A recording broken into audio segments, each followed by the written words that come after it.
Mi esposa me engañó con su jefe y toda mi familia le creyó sus mentiras sin escucharme. Me alejé y reconstruí mi vida. Hoy vinieron a rogar para conocer a mi hijo, pero yo no los perdono. Hola Reddit. Prepárense, porque esto no es una historia corta.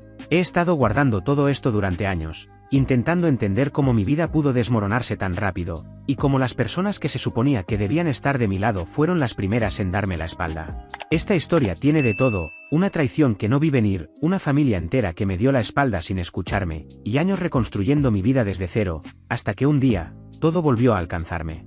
Entonces déjenme empezar por el principio. Soy David, tengo 34 años. Todo este desastre comenzó hace 5 años, cuando mi matrimonio explotó de la forma más espectacular posible. Mi exesposa, Natalia, y yo nos casamos jóvenes. Yo tenía 25 y ella 24.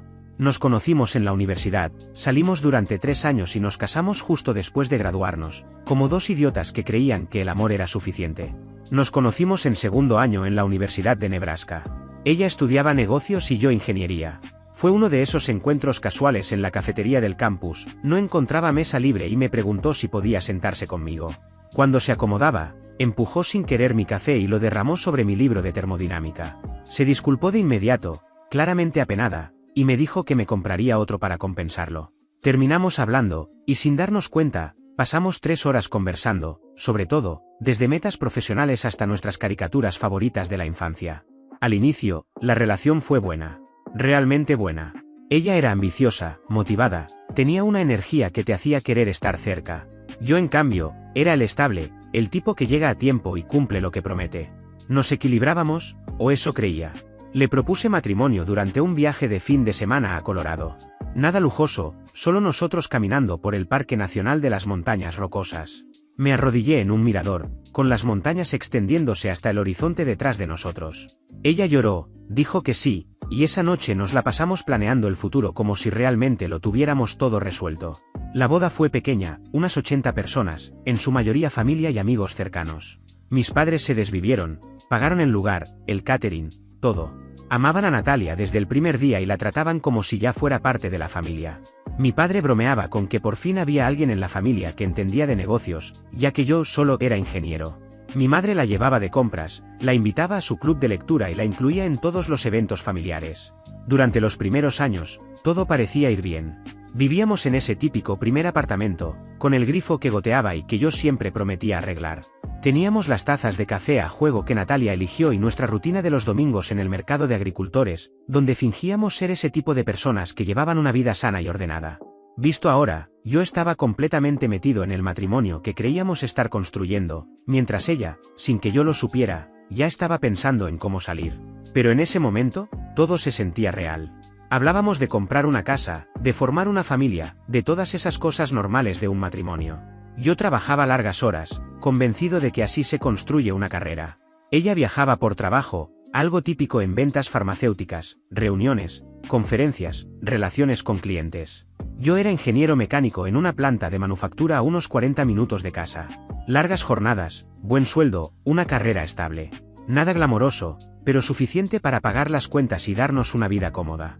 Natalia, por su parte, ganaba buenas comisiones cuando cerraba tratos y pasaba mucho tiempo viajando. Mi familia la adoraba. Mi madre la trataba como a la hija que nunca tuvo. Mi padre pasaba horas hablándole de sus proyectos de carpintería, enseñándole su taller como si de verdad le interesara. Mi hermana Bianca prácticamente la idolatraba, siempre le pedía consejos de moda y orientación profesional, con esa energía de hermana menor, aunque Natalia solo le llevaba 2 años. Con el tiempo, las señales de advertencia empezaron a aparecer, pero yo, por ingenuo, elegí no verlas. Los viajes de trabajo de Natalia empezaron a volverse más largos y frecuentes. Volvía agotada, sin ganas de hablar sobre su semana. Empezó a ponerle contraseña a su teléfono y a su laptop, alegando confidencialidad con los clientes. Nuestras conversaciones se volvieron frías, casi administrativas, cuentas por pagar, compras del supermercado, quién sacaba la basura.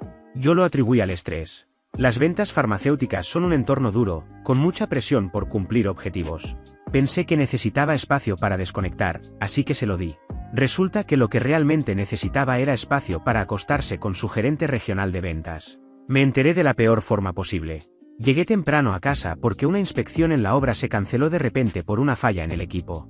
La planta de manufactura que estábamos modernizando tuvo un problema en el sistema de enfriamiento y decidieron cerrar por seguridad, así que mi gerente de proyecto envió a todo el equipo a casa y dejamos el trabajo para retomarlo el lunes. Era jueves por la tarde, alrededor de las 2. Le había escrito a Natalia para avisarle que volvería antes de lo esperado y preguntarle si quería que pasara a buscar algo de comida para cenar temprano. No respondió, lo cual no era raro, probablemente estaba en reuniones o atendiendo clientes.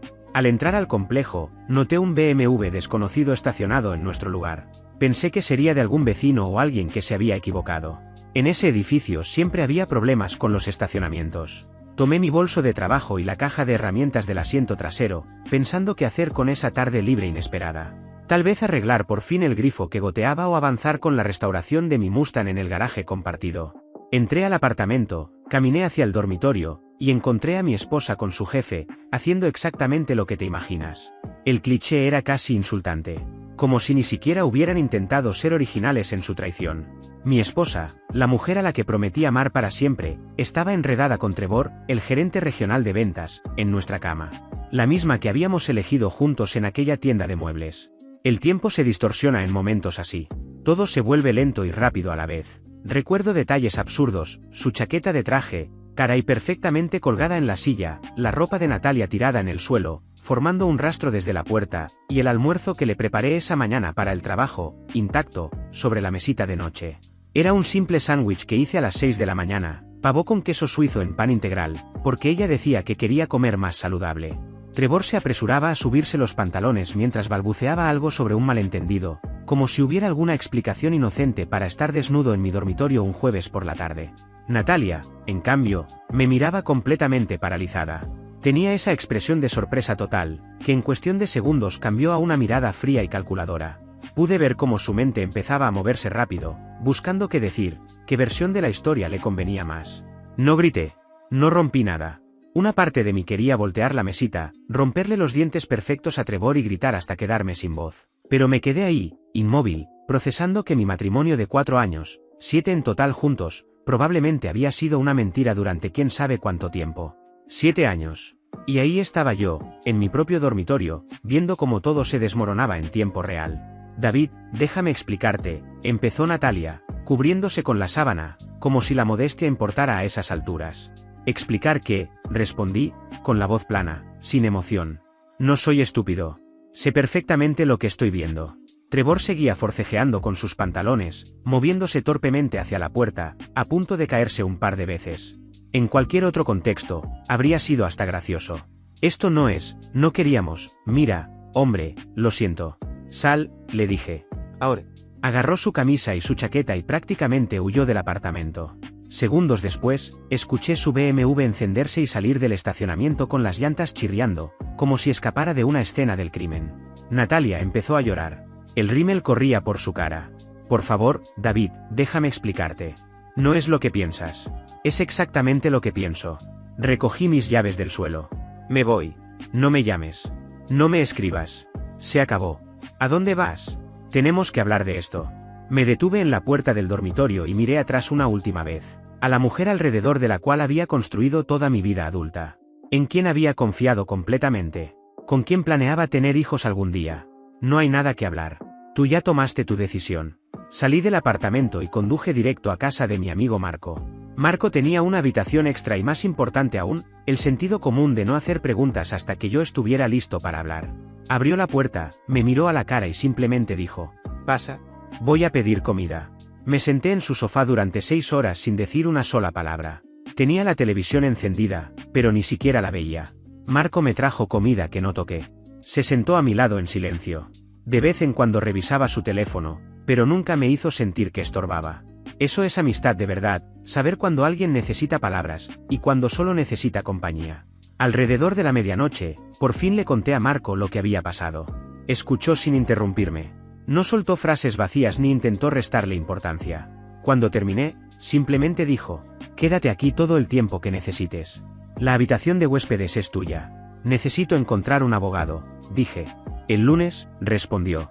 «Esta noche solo procesa todo esto. Mañana veremos los siguientes pasos». Le asentí y le di las gracias. Esa noche, acostado en la cama de invitados, no pude dormir. Mi mente no dejaba de reproducir cada momento de la relación, buscando señales que ignoré. Las reuniones que se alargaban cada vez más. Los viajes de trabajo que parecían multiplicarse. Su repentina obsesión por proteger todo con contraseñas, alegando confidencialidad con los clientes. Y la forma en que se sobresaltaba cada vez que, por accidente, yo tocaba su teléfono. La distancia creciente entre nosotros, que yo seguía atribuyendo al estrés laboral. ¿Desde cuándo pasaba esto? ¿Semanas? ¿Meses? ¿Años? ¿Todo nuestro matrimonio había sido una mentira, o simplemente decidió hace poco que yo ya no era suficiente? ¿Importaba realmente? El resultado era el mismo. Yo estaba en la habitación de invitados de un amigo, mientras mi esposa probablemente llamaba a Trevor para planear su siguiente movimiento. Presenté la demanda de divorcio de inmediato. El lunes a primera hora entré a una oficina de derecho familiar y dije, sin rodeos, que quería terminar mi matrimonio lo antes posible. Nebraska es un estado sin culpa, así que el adulterio no tenía peso legal, pero para mí lo era todo. Quiero que sea rápido, dije. Estoy dispuesto a dividir todo 50-50, solo para acabar con esto. La abogada, Renata, era una mujer mayor con más de 30 años de experiencia. Me observó por encima de sus lentes de lectura. ¿Estás seguro del 50-50? El adulterio puede darnos ventaja en la negociación. No me interesa la ventaja. Me interesa ser libre de ella lo antes posible. Ella asintió. De acuerdo. Pero documente todo de todas formas. La gente se vuelve vengativa durante los divorcios, especialmente cuando los atrapan haciendo algo mal. Podría ir contra usted solo para sentirse mejor con sus decisiones. Renata tenía más razón de la que imaginaba, y no tardé en darme cuenta de ello. Fue entonces cuando la campaña de destrucción de Natalia empezó. Verás, Natalia entendía algo que yo no, el control de la narrativa. Sabía que quien contara su versión primero, y con más fuerza, sería el que la gente creería. Así que se adelantó. Y construyó una historia en la que yo era el villano, y ella, la víctima. Según su versión, yo era emocionalmente abusivo, controlador y celoso. Decía que revisaba su teléfono y su correo, que la acusaba sin pruebas y que hacía su vida miserable con mi paranoia e inseguridad. Que finalmente, encontró consuelo en alguien que sí la trataba bien, y que yo exploté cuando lo descubrí. Era una historia detallada, convincente, lo suficientemente buena como para que mi propia familia la creyera sin cuestionar. Mi madre llamó 3 días después de que me fui de casa. Su voz era fría, decepcionada. Quería saber cómo había podido tratar así a mi esposa, y por qué había dejado que mis inseguridades destruyeran un buen matrimonio. Cuando intenté explicar lo que realmente pasó, me interrumpió. Natalia ya nos contó todo. Está devastada. Vimos los mensajes que le enviaste. ¿Mensajes? Pregunté. Ahí entendí la jugada. Natalia les había mostrado mis mensajes. Preguntas normales como ¿dónde estás? ¿Estás bien? ¿A qué hora vuelves? Mensajes de un esposo preocupado, que sacados de contexto, podían parecer controladores si querías verlos así. Y me preguntaron mi versión, dije. No hace falta. Natalia ha sido parte de esta familia durante 7 años. Conocemos su carácter. Al parecer, el mío no. Mi padre fue el siguiente. Apareció en casa de Marco sin avisar. Me dijo que debía disculparme con Natalia y trabajar en mí mismo antes de que fuera demasiado tarde para salvar el matrimonio. Cuando le expliqué que ella se acostaba con su jefe, respondió. Bueno, algo habrás hecho para empujarla a eso. ¿Empujarla a eso? Como si la infidelidad fuera una reacción inevitable a tener un esposo que trabaja muchas horas. Pero la peor fue Bianca, mi hermana menor. La misma a la que defendí de los abusivos en la secundaria. A la que ayudé con sus solicitudes universitarias. A la que le confirmé su primer contrato de alquiler. Me envió un mensaje largo, diciendo lo decepcionada que estaba de mí. Que por fin había mostrado mis verdaderos colores. Que se alegraba de que Natalia hubiera encontrado a alguien que sí la valorara. Luego me bloqueó. Intenté contactar al resto de la familia, tíos, tías, primos con los que crecí. Pero Natalia ya había llegado primero.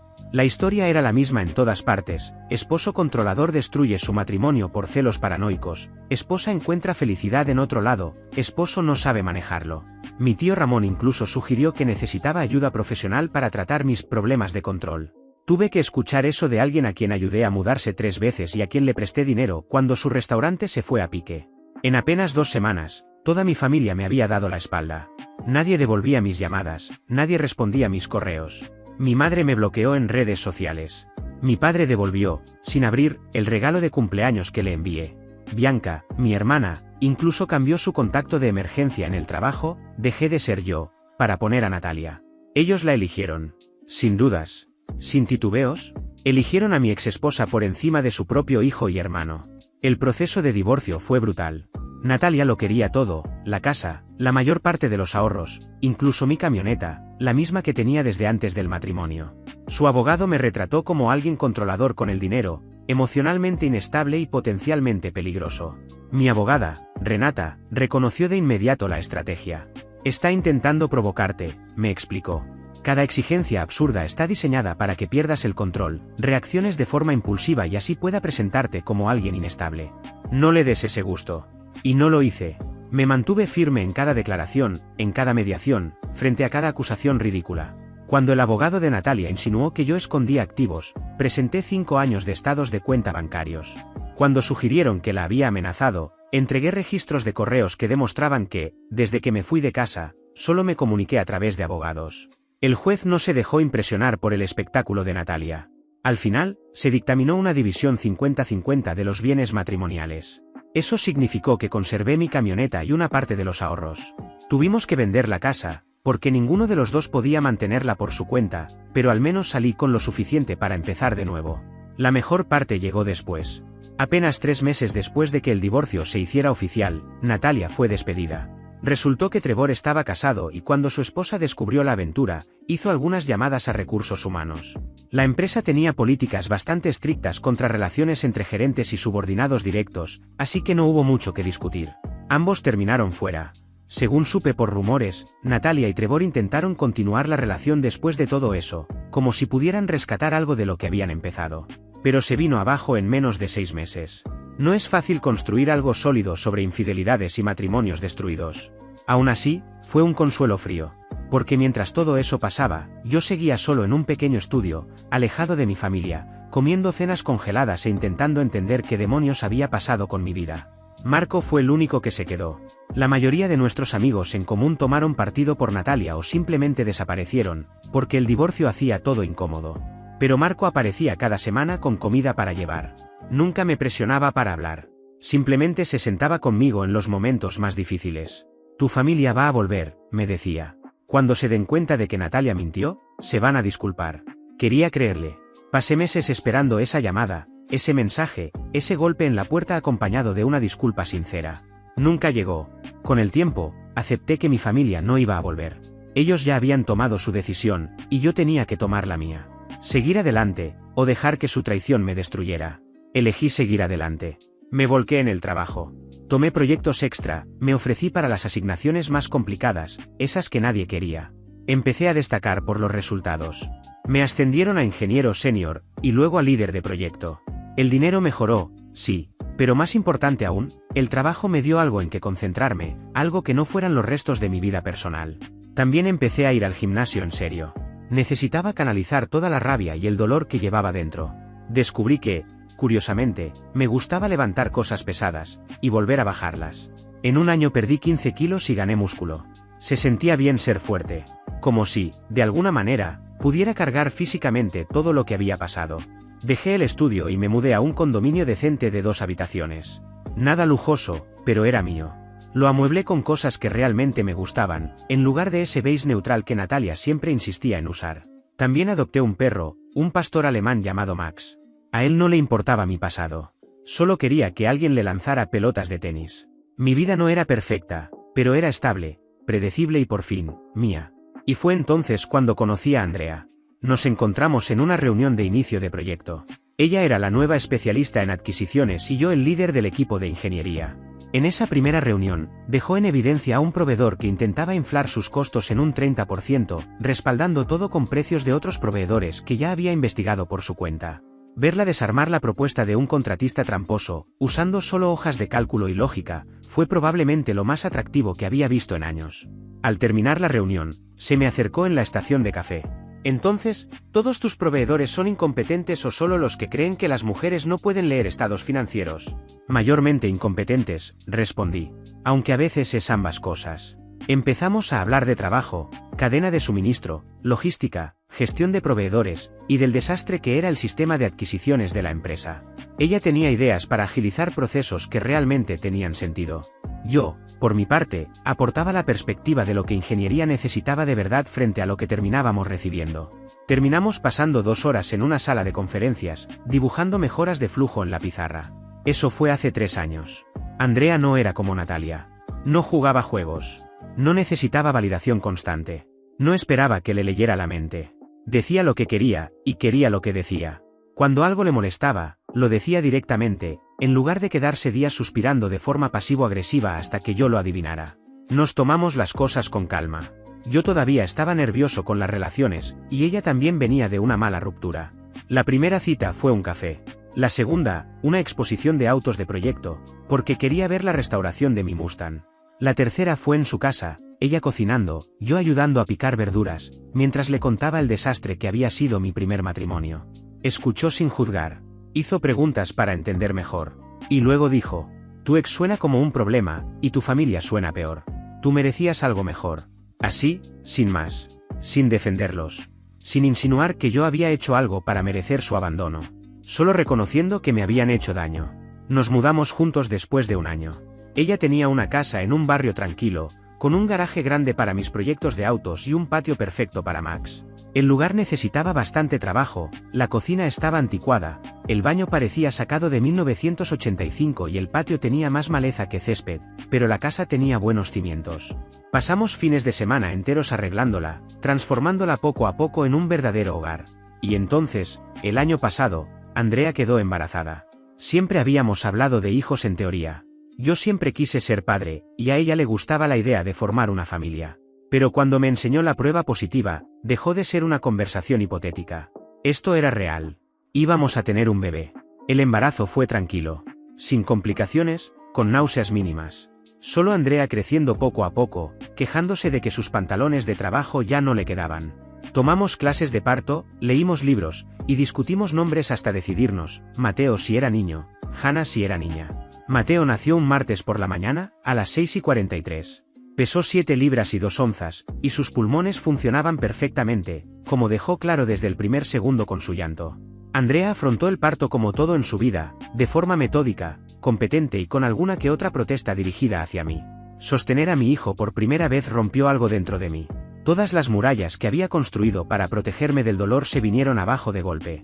Ahí estaba, esta pequeña persona que dependía completamente de mí, que tenía la mitad de mi ADN, y mi nariz, que, ojalá, heredara el sentido común de su madre y mi habilidad para arreglar cosas.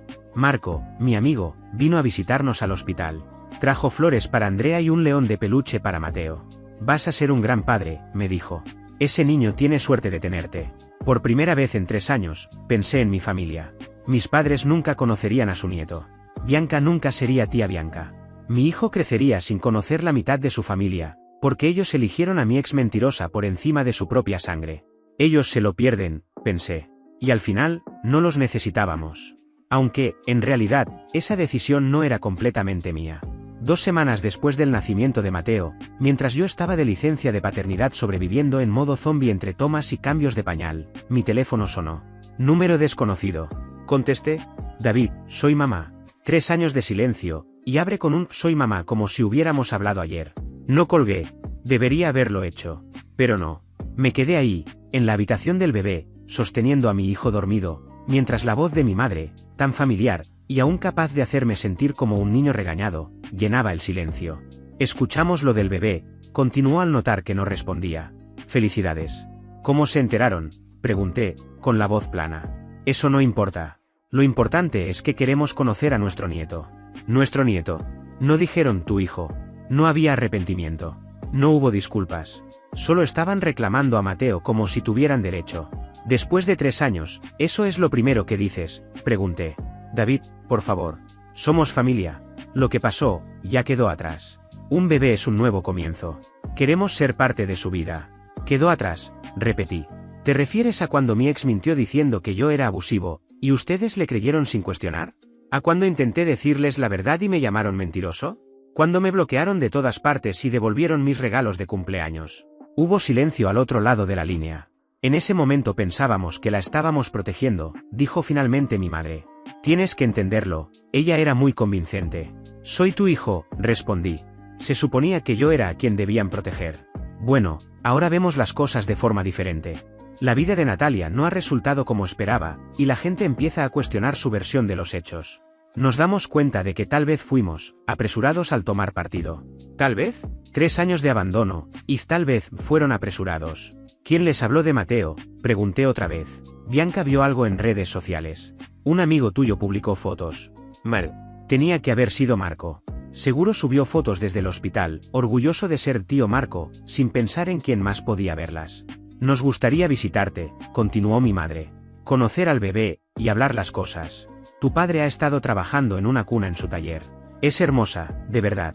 Quiere que Mateo tenga algo especial. Hace 3 años, mi padre ni siquiera podía mirarme.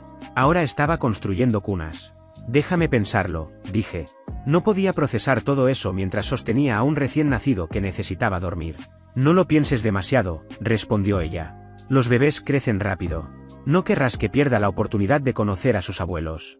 Colgó antes de que pudiera responder a esa manipulación. Andrea me encontró 10 minutos después, todavía de pie en la habitación del bebé. Mateo dormía en su cuna. Yo miraba la pared. ¿Todo bien?, preguntó. Mi madre llamó. ¿Quieren conocer a Mateo?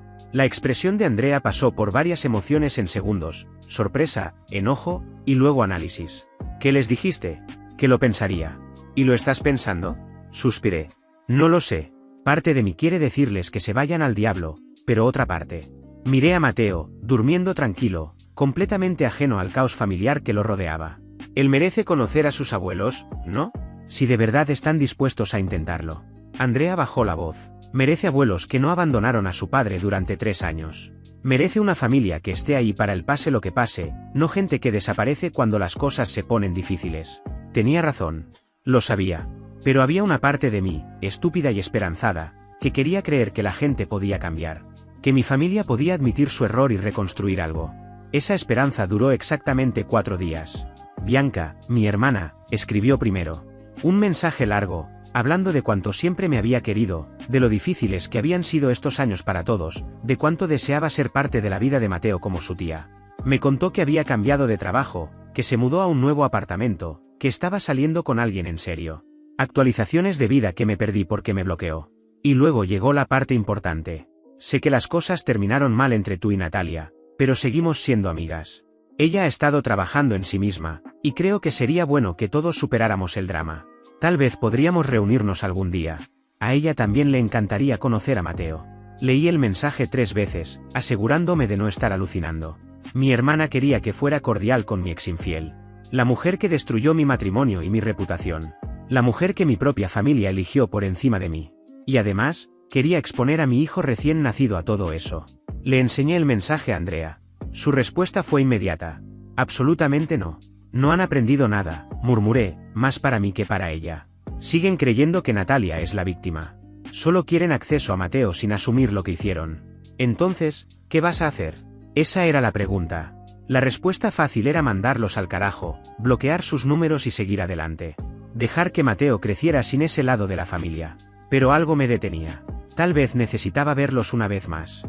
Necesitaba confirmar, sin dudas, que la reconciliación era imposible, antes de cerrar esa puerta para siempre. Le escribí a mi madre.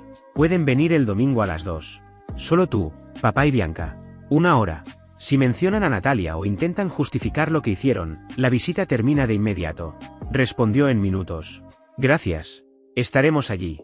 Marco vino el sábado por la noche para ayudarme a prepararme mentalmente. ¿Estás seguro de esto?, preguntó, tomando la cerveza de raíz que siempre guardaba para él, mientras me veía caminar de un lado a otro por la sala. No, pero necesito saber si queda algo que salvar. ¿Cuál es tu mejor escenario?, me preguntó. Me detuve a pensarlo. Que se disculpen. De verdad. No una de esas disculpas vacías sobre errores del pasado.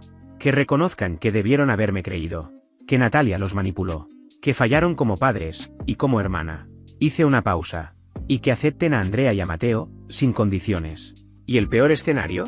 Que se presenten esperando que todo vuelva a la normalidad. Que quieran jugar a ser abuelos y tía, sin reconocer los 3 años en los que me trataron como si no existiera. Marco asintió. Si tuviera que apostar, apostaría por la segunda opción. Sí, respondí. Yo también apostaría por la segunda. El domingo llegó con ese típico clima de primavera, nubes grises que amenazaban con lluvia y un viento que hacía crujir los árboles, como si algo no estuviera del todo bien. El ambiente era perfecto para una reunión familiar que, desde el principio, tenía mala idea escrita por todas partes. Andrea preparó la sala pensando en mantener todo bajo control. Mateo estaría en su silla, visible, pero fuera de su alcance. Todo se quedaría en las áreas comunes, nada de recorridos por la casa, nada de momentos íntimos en la habitación del bebé. Eran invitados. No familia, al menos, no hasta que demostraran lo contrario. A las 2:03, un auto entró en el camino. Desde la ventana vi a mis padres y a Bianca bajarse. Mi madre había envejecido, más canas, nuevas líneas alrededor de los ojos. Mi padre se movía más lento, favoreciendo la rodilla izquierda. Bianca también se veía distinta, más rígida, vestida de forma más formal que su estilo bohemio habitual. Se quedaron unos segundos afuera, hablando entre ellos. Luego, mi padre sacó algo del asiento trasero. Un caballo mecedor de madera, bellamente trabajado. Sin duda, uno de sus proyectos de taller. Sonó el timbre. Abrí la puerta y encontré a mi familia en el porche, sosteniendo regalos, con sonrisas tensas, como extraños que alguna vez conocí. «Hola», dijo mi madre. «Gracias por dejarnos venir». Me hice a un lado para dejarlos pasar. Entraron a la sala, donde Andrea ya estaba de pie, cerca de Mateo, en una posición que dejaba claro que no era una reunión casual. Vi cómo los ojos de mi madre se dirigían de inmediato al bebé. Vi el impulso, el deseo de acercarse y tomarlo. «Andrea, ellos son, mi madre Claudia, mi padre Víctor, y mi hermana Bianca», dije. Andrea asintió con cortesía, pero no ofreció la mano. Entendía perfectamente que esto no era un encuentro amigable. «Y este es Mateo», añadí, señalando la silla donde mi hijo estaba despierto, mirando el techo con esa concentración intensa que no significaba absolutamente nada. Mi madre dio un paso adelante. Yo me moví antes, colocándome entre ella y el bebé. «Sentémonos primero», dije. «Hablemos». Nos acomodamos con incomodidad, mis padres en el sofá, Bianca en un sillón. Andrea y yo nos quedamos de pie, como si fuéramos guardias entre ellos y Mateo. Nada que ver con la reunión cálida que probablemente habían imaginado. Mi padre colocó el caballo mecedor con cuidado. Lo hice para él. Roble cortado en cuarto, detalles tallados a mano, debería durar generaciones. «Es hermoso», dijo Andrea, porque tenía modales incluso con personas que no se los habían ganado. El silencio cayó pesado en la habitación. Todos esperando que alguien más comenzara. Finalmente, mi madre se aclaró la garganta. «Te hemos extrañado. Estos últimos 3 años han sido difíciles. Para todos», añadió mi padre rápidamente. «Sí, para todos», repitió ella. «Pero estamos aquí ahora. Eso es lo que importa. Queremos seguir adelante». «¿Seguir adelante?», repetí. «¿Simplemente saltarnos todo lo que pasó?». Bianca intervino de inmediato, como siempre intentando mediar. «Nadie quiere quedarse atrapado en el pasado. Todos cometimos errores. Lo importante es que somos familia, y las familias superan sus problemas». La miré directamente. «¿Qué errores cometí yo?». La pregunta pareció descolocarlos. «Bueno, quiero decir, la comunicación podría haber sido mejor», respondió Bianca con cautela. «Por ambas partes. Intenté comunicarme», dije. «Intenté decirles lo que realmente pasó. Me bloquearon». «Estabas pasando por un momento difícil», dijo mi madre con esa voz calmante que usaba cuando yo era niño. Las emociones estaban muy intensas. Todos dijimos cosas que no queríamos. «Yo no», respondí. «Yo dije la verdad, y ustedes me llamaron mentiroso». Mi padre se movió incómodo en su asiento. «Mira, hijo, Natalia fue muy convincente. Tenía pruebas, mensajes, correos, incluso gente que decía que te comportabas de forma extraña. Teníamos que considerar su versión». «¿Y la mía? ¿La consideraron?». «Estabas enojado. Irracional. Pensamos que necesitabas tiempo para calmarte». Sentí la tensión subir en el pecho. La encontré acostándose con otro hombre en nuestra cama. «Eso no es enojo irracional. Es una reacción normal ante una traición». Ella explicó esa situación, dijo mi madre en voz baja. Algo frío se instaló en mi estómago. ¿La explicó? ¿Qué explicación podría justificar eso? Mi madre dudó un segundo. Dijo que habías estado emocionalmente distante durante meses. Que encontró en otra persona la atención que necesitaba. No estuvo bien, pero que tú la empujaste a eso. Ahí estaba.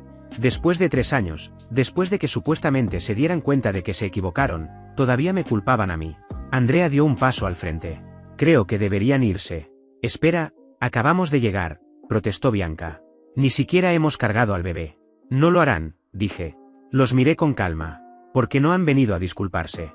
Han venido a que finja que nada pasó, para poder jugar a ser abuelos sin reconocer lo mal que lo arruinaron». «Pero estamos aquí». «No», dijo mi padre, abriendo las manos. «Estamos haciendo un esfuerzo. Eso debería contar para algo». «Hacer un esfuerzo habría sido creerle a su hijo hace 3 años», respondí.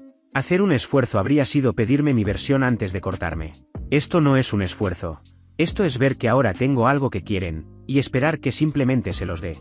Los ojos de mi madre se llenaron de lágrimas. ¿Cómo puedes ser tan cruel? Estamos intentando sanar esta familia. Ustedes la rompieron, dije, y no les corresponde decidir cuándo ni cómo se sana. David, por favor, intervino Bianca, poniéndose de pie. Piensa en Mateo. ¿No quieres que tenga abuelos, tíos, una familia completa? Quiero que tenga gente que esté para el pase lo que pase, respondí. Gente que no lo abandone en cuanto alguien cuente una mentira convincente. Gente que le crea, incluso cuando la verdad sea incómoda. Nosotros somos esa gente, insistió mi madre. No, dije. Ya demostraron que no lo son.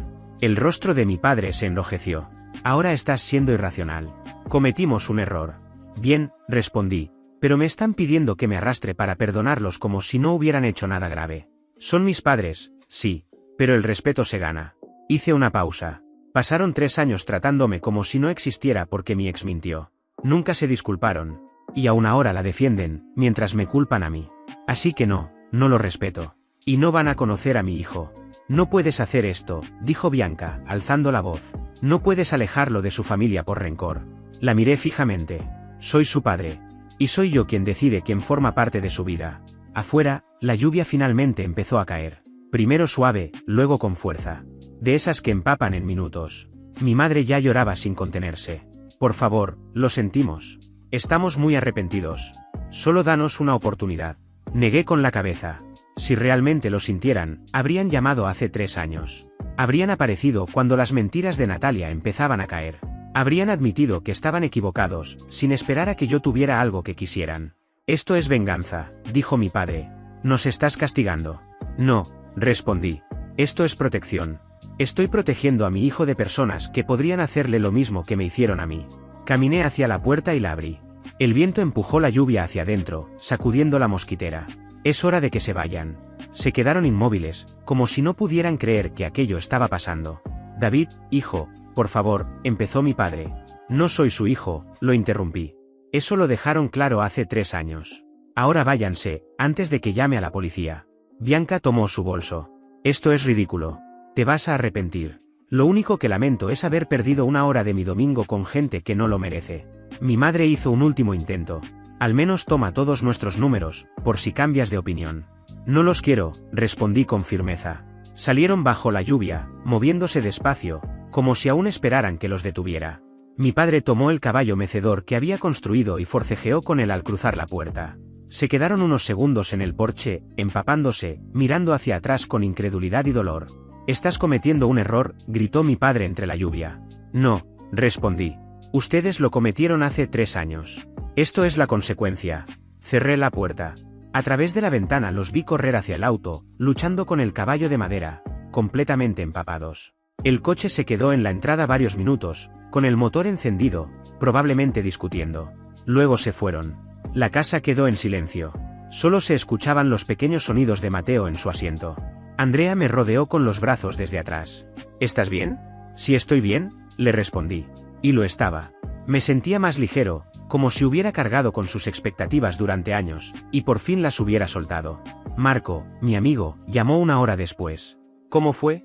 Más o menos como predijiste. Querían perdón instantáneo y acceso a Mateo sin reconocer nada. ¿Así que los echaste bajo la lluvia? Buen detalle. Muy dramático. No estaba planeado, respondí. El clima simplemente ayudó. ¿Crees que volverán a intentarlo? Miré a Mateo, ahora dormido después de su biberón, completamente ajeno a que acababa de cortar la mitad de su árbol familiar. Probablemente. Pero ya no importa. Estoy listo. Listo para dejar de intentar arreglar relaciones que otros rompieron. Listo para dejar de esperar que se conviertan en la familia que necesitaba. Listo para no dejar su caos cerca de mi hijo. Mateo se movió en sueños, un pequeño puño escapando de su manta. Lo acomodé de nuevo, maravillándome de cómo algo tan pequeño podía hacer que todo lo demás pareciera insignificante. Crecería con una sola familia, pero sería la correcta. Con los padres de Andrea, que me recibieron sin dudar y ya trataban a Mateo como si fuera lo más importante del mundo.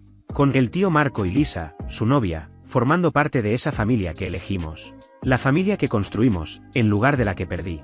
Y eso era suficiente. Más que suficiente. Mi teléfono vibró. Un mensaje de un número desconocido. Por favor, reconsidera. Te queremos. Mamá. Lo borré sin responder. Luego bloqueé el número. Porque hay puentes que no necesitan reconstruirse. Hay relaciones que no valen la pena salvar. Y hay personas que muestran su verdadera cara cuando aparecen los problemas. Y es precisamente en esos momentos cuando entiendes quiénes valen la pena, y quiénes sí están, de verdad, a tu lado. Gracias por ver. Si aún no te has suscrito, por favor hazlo y activa la campana de notificaciones para mantenerte al día con más historias impactantes de la vida real que suceden a tu alrededor.